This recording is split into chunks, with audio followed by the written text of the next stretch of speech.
최상춘 논설위원 자리에서 같이 이야기 나눠보죠. 안녕하십니까? 네, 안녕하십니까? 자, 정해진 순서가 있었는데 오늘 긴급한 사항이 있었군요. 네, 제가 좀 놓쳤습니다. 자, 일단은 그 환율 이야기가 지금 굉장히 중요한 이슈인데, 벌써부터 뭐 100엔을 돌파할 것이다, 달러당 이런 이야기도 나오고 있고요. 엔화 약세가 주변국들을 상당히 많이 자극을 하고 있습니다. 오늘 한국은행에서 또다시 그 위안화하고의 통화 수합을 통해서 어떤 그 환율에 대한 방어를 좀 하겠다는 의지도 지금 내비치고 있는 것 같은데요. 자, 돌아가는 상황부터 한번 좀 점검을 부탁드리겠습니다.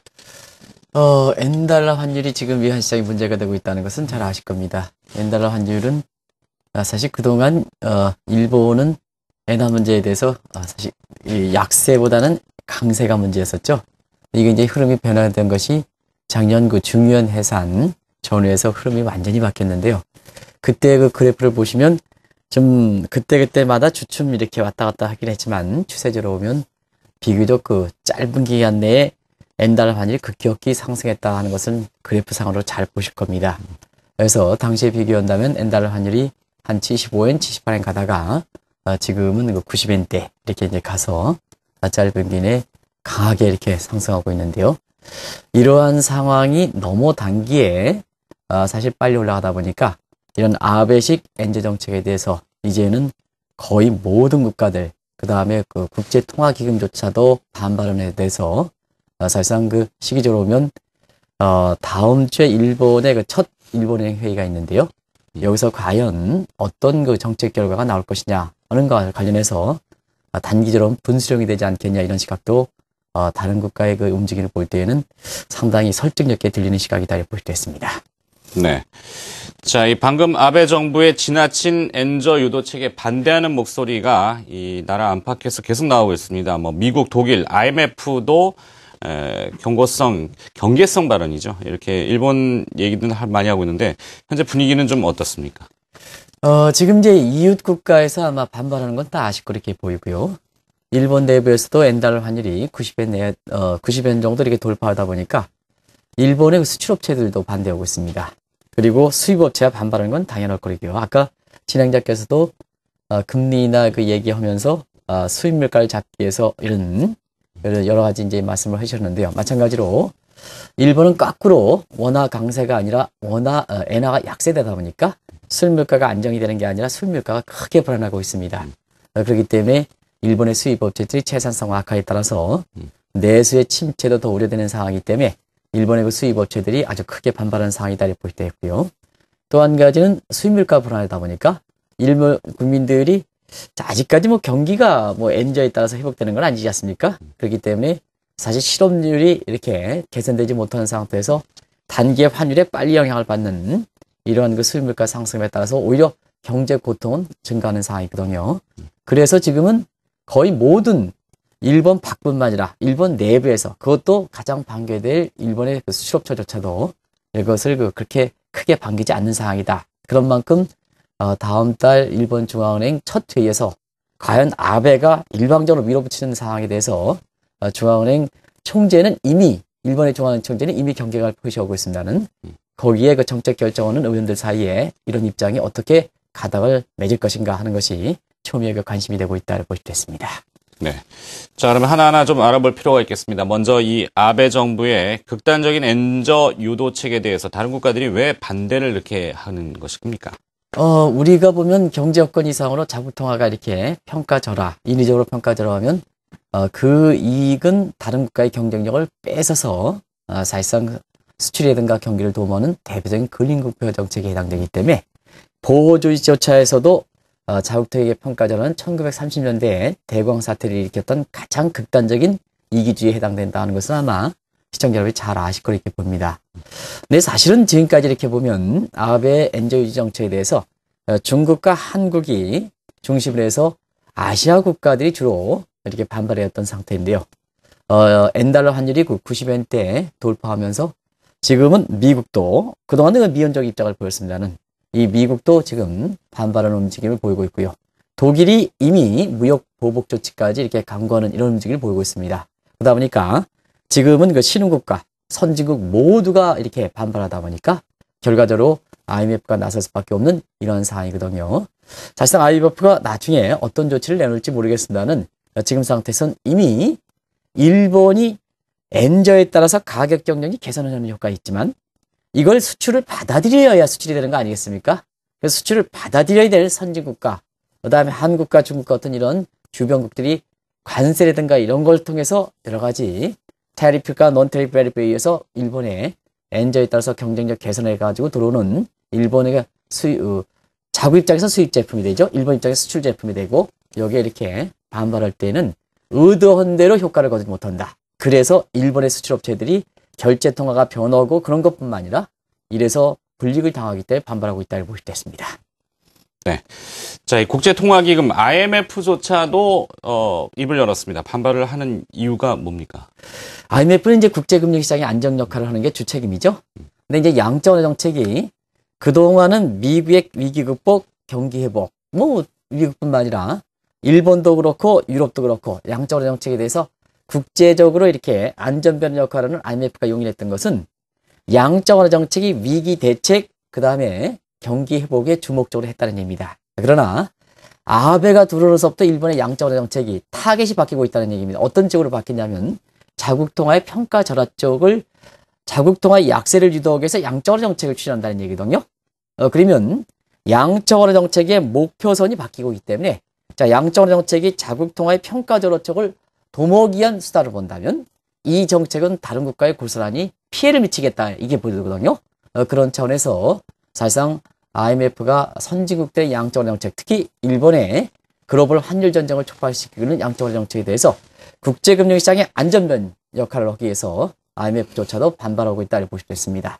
그러면 IMF가 나선다는 것은 통상적으로 보면 각국의 환율 문제든 여러 가지 문제에서 사실상 가장 나중에 이렇게 조치에 무슨 우려라든가 조치에 나서는 것이 IMF 국제기구거든요. 그렇다 본다면 지금 글로벌 환율 전쟁이 그동안 한국경제TV를 통해서 여러 차례 이걸 얘기했습니다는 국제적으로 성숙되지는 않았다는 얘기입니다. 그러나 IMF가 나섰다는 것은 이제는 이 글로벌 환율 전쟁이 범세계적인 IMF에 나설 만큼 범세계적인 가장 큰 이슈로 이것이 성숙된 글로벌 환율 전쟁의 국면으로 간다는 점을 시사한다고 볼 수 있습니다. 네. 자, 이 외부에서 나오는 목소리들이 이렇습니다. 근데 그러면 내부에서는 또 반응이 어떤지 궁금합니다. 일본 국민들 입장에서 보면은 급격한 통화의 절하는 수출 기업들 입장에서 보면은 일시적으로 좋을지 몰라도 국민들 입장에서 보면은 물가도 자극을 받을 수 있고 서민경제가 고통을 받을 수 있는 거 아니겠습니까? 내부에서의 이 목소리는 어떻습니까? 가장 일본 내에서 반겨야 될 수출업체들이 사실 이 문제는 그제 아침 방송을 통해서 말씀드렸기 때문에 중복되는 것을 말씀드리지 않겠어 중요한 사항이지만 사실 그때 중복된 얘기를 안 하기 위해서 제가 일본 국민들의 얘기만 하려고 했었거든요. 네. 잠시 이해를 돕기 위해서 일본이 그동안 그렇습니다. 이 엔저가 되면 그만큼 달러가 강세된다는 얘기겠죠? 그러면 달러가 강세될 때 수출업체에 반겨야 되려면 수출 비중에서 결제 통화 비중에서 달러 비중 강세 통화되는 달러 비중이 높아야 됩니다. 그러나 일본의 경제가 안 좋은 상황에서 그동안은 엔화 강세, 달러 약세다 보니까 이 비중을 많이 내려놨다는 얘기입니다. 그러다 보니까 지금 강세 통화인 일본의 수출 업체들의 결제 통화에서 달러 비중이 높지 않거든요. 달러 비중이 엔화 비중과 거의 동일합니다. 그러다 보니까 시청자 여러분이 엔화 약세, 달러 강세로 오면 일본의 수출 기업이 늘어날까? 수출 채사성이 늘어날까? 안 늘어나거든요. 안 늘어나거든요. 반면에 앞서 말씀같이 오히려 주변국들의 반발을 통해서 무역 보복 조치를 당하다 보니까 일본의 수출업체들조차도 이것을 반대한다는 얘기입니다. 뭐 아시겠습니다. 수입업체가 반발하는 것은 당연할 거고요. 일본 국민들조차도 이 문제에 대해서 지금 당장 중요한 거거든요. 뭐 수출업체야 뭐 이익이 돼서 나중에 국민들에게 되돌아오는 문제는 상당히 먼 미래고요. 자, 일본은 지금 날씨가 가뜩이나 추운 상태에서 후쿠시마 엔저 원전 피해로 인해서 에너지의 수입 비중이 상당히 높은 상태거든요. 그런 상태에서 엔화가 약세되니까 이 엔화 약세는 바로 반영이 됩니다. 수입 물가에. 그러다 보니까 자 75엔 가는 것이 90엔 간다면 오르더라도 엄청 많이 올라야 된다는 얘기거든요. 일본 같은 경우에는 이 국제 원자재 가격이 올라가는 것을 고스란히 이렇게 전가시키도록 해서 한국에 비해서 뭐 유류세라든가 뭔가에서 우리나라는 여러 가지 여러 가지 목적이 있어서 국제 원자재 가격이 반응하는 것이 바로 수입물가에 전달되는 데는 뭐 여러 가지 오해가 있지 않습니까? 네. 뭐 정부가 유류세라든가 뭔가 이런 문제에서 잘 되지 않느냐, 아니면 정유업체들이 담합에서 잘 되지 않느냐, 이런 잘 되지 않지 않느냐 이런 얘기가 있습니다는 일본은 수입물가 상승, 원재 가격이 올라가면 바로 국민들의 에너지 가격 상승 같은 수입물가에 직결되는 이런 시스템을 갖고 있거든요. 그러다 보니까 뭐냐면 수출 증대를 통해서 일본 국민들의 경기가 회복되고 이런 건 상당히 지연적이다. 그런 상태에서 보면 일본 국민에서 당장은 아베의 엔저 정책에 대해서 피부적으로 굉장히 이렇게 부담이 되다 보니까 일본 국민들조차도 아주 아베 지도가 가뜩이나 안 좋은 상태에서 더 떨어질 만큼 지금 초기에 반발을 일으키는 상태거든요. 그렇기 때문에 이런 입장을 반영해서 다음 주 일일 일본은행 중앙은행 첫 회의에서 어떤 결과를 내놓냐 하는 이런 측면이 지금 상당히 관심이 되고 있는 대목이다 이렇게 볼 수 있습니다. 그렇군요. 자, 오늘 일본 경제상이 또다시 인플레이션 목표치를 2% 도입 임박했다는 구두 발언이 나오고 있고요. 그래서 달러엔 환율이 90엔대를 육박하고 있습니다. 일각에서는 90엔대에 안착한다면 다음 타겟이 92엔대. 그러니까 뭐 쭉쭉 올리는 거죠. 100엔대 얘기도 나오던데요. 이거 어떻게 보십니까? 우리가 이제 환율은 올라갈 때 보통 슈팅되는 국면이 있거든요. 그래서 이제 슈팅되는 상황을 볼 때는 지금 진행자도 뭐 외환화 전문가시기 때문에 지금 그런 말씀을 드렸었는데요. 올라갈 때 만약에 100엔 올라간다 이런 시각들이 좀 속속 나오고 있죠. 그런 측면에서 보면 최근의 분위기를 잘 보시라는 얘기입니다. 어차피 아베가 아무리 일본에 이익을 해서 신사참배하고 다른 나라 다 필요 없다. 내가 내 문제를 풀어가면 되지 않느냐. 이제 국제사회입니다. 국제사회고 일본 내부에서도 국민들의 지지도가 있어야 됩니다. 홀로 아무리 홀로 가는 것도 나중에 보면 궁극적으로 결국 자충수에 빠진다 이렇게 보시면 되겠거든요. 그래서 지금까지 보면 역시 그 일본 입장에서 보면 그동안은 대부분 다 국민들의 또 수출이라든가 수입제 컨센서스를 형성했던 것이 달러당 한 90엔 정도 가면 적당하겠다 하는 그런 얘기를 했었는데요. 이게 90엔 가는 선에서 너무 기업들이 대응하지 못할 정도로 이미 경제 여건이 안 좋은 가운데 엔고로 해서 모든 것을 바꿔놨는데 너무 아베식으로 너무 빨리 하다 보니까 바람직한 방안을 가더라도 오히려 역효과가 나타나는 현상이 지금 와서 같은 그런 문제다 이렇게 볼 수 있습니다. 그래서 지금까지 놓고 볼 때는 적정 환율은 90엔 정도이기 때문에 그 이후에 슈팅되는 것 있습니다. 그래서 지금 말씀한 대로 92엔, 95엔 정도 가더라도 사실상 다른 국가 반발, 일본 내 반발 볼 때 정상적인 궤도로 가는 국면이 되지 않겠나 이렇게 보고 있습니다. 그래서 너무 환율이 올라갈 때 이렇게 올라갈 때 그동안 그 환율이 올라간다는 걸 얘기하지 않았던 사람들이 올라가면 그 분위기를 타서 100엔 이상은 치밀립니다 해서 시청자라든가 투자자분들이 굉장히 혼란스럽게 하는 사람들이 있는데요. 이런 수락은 일본의 내부적인 측면에서 볼 때는 100엔으로 가는 수준에 대해서는 전부 반대한다 하는 것을 시청자 여러분한테 다시 한번 말씀드리겠습니다. 네. 자, 일본의 엔화 움직임에 우리 정부도 뭐 긴장을 당연히 하고 있습니다. 우리 정부의 대응 움직임 긴박하게 또 돌아가고 있다고요? 우리가 이제 외환이 이렇게 원달러 환율이 떨어지든 원엔 환율이 떨어지든 그만큼 이제 모든 그 통화에 대해서 원화가 강세되는 것은 사실상 그것을 시장의 이렇게 흐름이라면 거기에 대해서 뭐라고 얘기할 수는 없습니다. 왜냐하면 지금 글로벌 사회고 한국처럼 대여건이 의존하는 이런 국가이기 때문에 사실 시장에 역행적 개입을 하면 많은 또 불이익이 있습니다. 그런 측면인데요. 그러나 환율이 떨어지고 원엔 환율이 떨어질 때 이게 기업들이 지금 일본이 바람직한 방향으로 하더라도 너무 빨리 가니까 수출업체도 지금 오히려 불이익이 발생하는 거 아니겠습니까? 그래서 한국처럼 이렇게 원달러 환율, 그 다음에 원엔 환율이 쏠림 현상이 됐을 땐 이건 좀 일시적으로 기업들이 준비하고 경제체를 준비할 수 있을 건데 시간은 좀 벌어줘야 되는 게 아니냐 하는 그런 차원이거든요. 근데 지금까지 보면 3종 세트는 바람직하다 이런 쪽으로 해서 마치 모든 흐름이 3종 세트 것처럼 이렇게 외환 대처로 알려졌단 말이에요. 네. 왜냐하면 외환 보유고가 어느 정도 확정된 상태에서는 충분히 일리는 있습니다. 근데 중요한 건 그렇습니다. 뭐든지 당시에 3종 세트가 마련했던 상황과 지금의 원달러 환율이 마련한 것은 일본의 아베식 그 극단적인 엔저 정책에 의해서 나오는 측면도 많기 때문에 원달러 환율을 하락시키고 원엔 환율을 하락시키는 요인이 바뀌었다는 환경이 바뀌었다는 얘기거든요.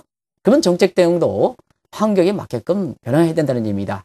그런 측면에서 지금의 원달러 환율을 우리 경제 여건이 안 좋은 가운데 원화가 강세되고 또 모든 통화에 대해서 원화가 강세되는 것은 경제가 이렇게 2.1% 미국의 3분기 성장률보다 더 떨어진 상태에서 원화가 강세되는 측면에서 보면 분명히 비정상적인 문제가 되지 않느냐. 그러면 비정상적일 때는 사실상 우리나라도 우리의 국익을 생각하는 정도의 사실 비상대책을 강구해도 국제사회에 큰 문제가 없습니다. 더더구나 일본이 자국 이익만 생각하는 극단적인 대책일 때는 나름대로 비상대책을 한다는 얘기거든요. 그래서 측면에서 뒤늦게나마 비상대책을 강구하고 있다 하는 이런 정책당국의 인식은 상당히 바람직한 조치가 아니냐 생각하는데요. 다만 한 가지, 환율이 왜 우리나라만 모든 통화에서 원화가 강세될까 했을 땐 그 요인을 볼 때는 사실 비상대책을 강구하더라도 좀 센 강도 있는 대책을 나와야 되지 않느냐 하는 측면에서 지금 말씀하신 대로 뭐 금리 인하 문제라든가 그래서 대내 금리 차가 좀 이렇게 줄어든다든가 그리고 개인적으로는요. 우리가 지금 이번 주부터 토빈세를 이렇게 도입한다. 이건 여러 가지로 은둔의 왕국처럼 보인다. 인정합니다. 저도 외환시장에 우리나라의 정책 당국자 누구 외환 담당하는 사람보다도 가장 오랫동안 이 분야에 근무하는 사람입니다. 그런 측면에서 보면 인정합니다.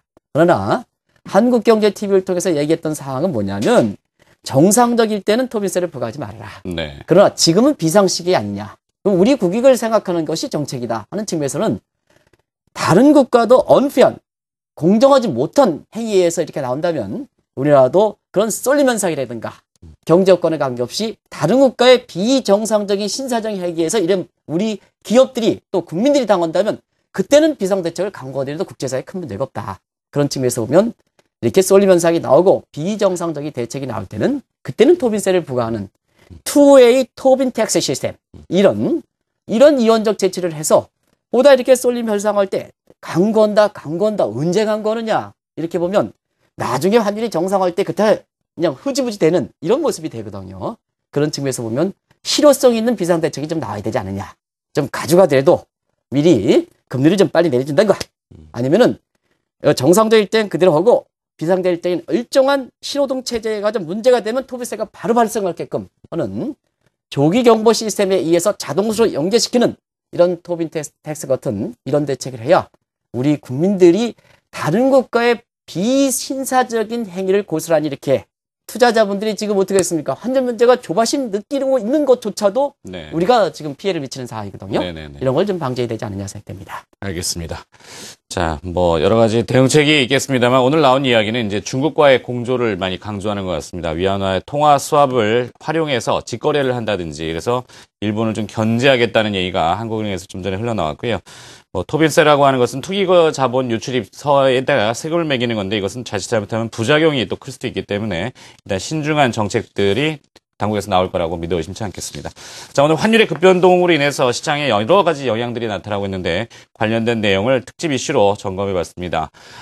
경제전망대 한국경제신문의 한상춘 논설위원이었습니다. 고맙습니다. 네, 고맙습니다.